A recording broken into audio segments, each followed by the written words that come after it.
umuntu wese asengera umuryango wiwe kuko ngo hagiye kuba ingorane nyinshi zizova ku mabuye.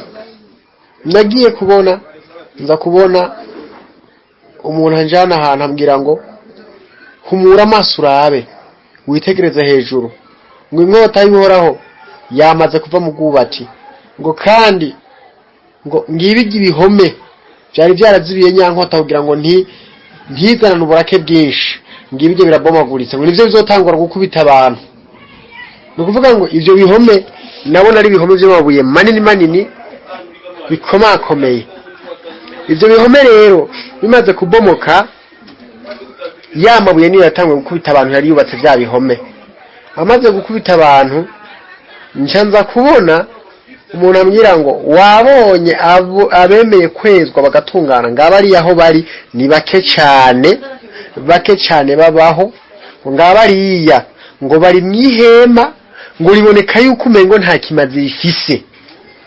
Mana ishimwe cyane ngo riboneka neza yuko umengo nta kimazi rifise rya hema ibafutse ngo ariko ngo haje nyine bifutse ngo niho hari ihema ry'ikimazi.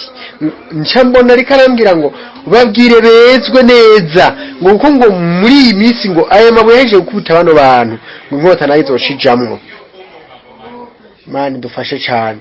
Hanyuma inkota imaze kujamwo ngo abazoba basigaye rero nibo ngo bazoca bahabwa kuyobora imitima ya benshi.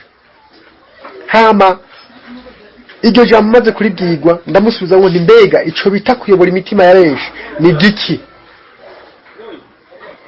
ngo acambwira ngo sinshine ukigusigurira ubunyene nzokigusigurira inyuma y'iminsi mike kuko hari ivyo ngomba gukora. Rero ubwira abantu bezwe kuko igihe tugiye kwinjiramwo ni igihe kitoroshe kandi